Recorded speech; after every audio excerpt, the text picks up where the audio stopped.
சிவபெருமான் மும்மூர்த்திகளில் அழித்தல் தொழிலை செய்யும் முதல் கடவுளாக கருதப்படுகிறார். அழித்தல் என்பது தீமைகளை அழித்து ஆன்மாவை மறுபிறவி அல்லது முக்திக்கு தயார் செய்யும் மறுசீரமைப்பு செயலாக பார்க்கப்படுகிறது. சிவன் மற்ற கடவுள்களைப் போல ஆபரணங்களை அணிபவர் அல்ல, அவர் ஒரு யோகி. உடல் நிலையற்றது என்பதை உணர்த்த உடல் முழுவதும் சாம்பல் பூசியிருப்பார்.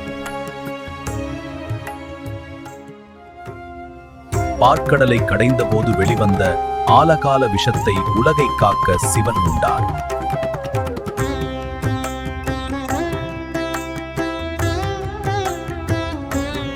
அது அவரது தொண்டையிலே தங்கியதால் கழுத்து நீளமானது. அவரது ஜடாமுடியில் சந்திரன் வீற்றிருப்பார். சொர்க்கத்திலிருந்து பூமிக்கு வந்த கங்கையின் வேகத்தை தாங்க அவளை தனது ஜடாமுடியில் தாங்கினார். நெற்றியில் ஞானத்தின் அடையாளமாக மூன்றாவது கண் உண்டு. இது தீமையை அழிக்கவும் உண்மையை உணர்த்தவும் செய்யும். சிவன் இமயமலையில் உள்ள கைலாய மலையில் வசிக்கிறார். மனைவி பார்வதி தேவி, பிள்ளைகள் விநாயகர், முருகப்பெருமான். சிவன் நடனமாடும் கோலத்தில் நடராஜர் என்று அழைக்கப்படுகிறார்.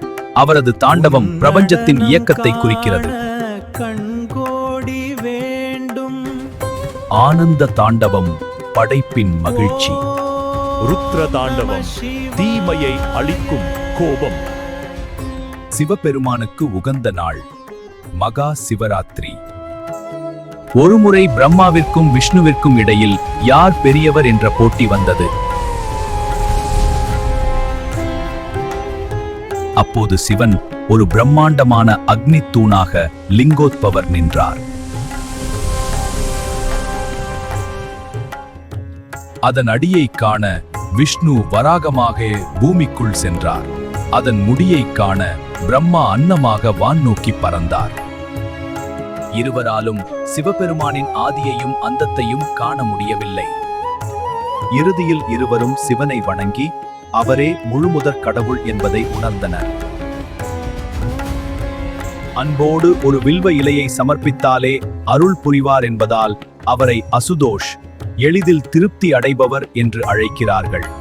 ஓம் நம சிவாய, ஓம் நம சிவாய, ஓம் நம சிவாய.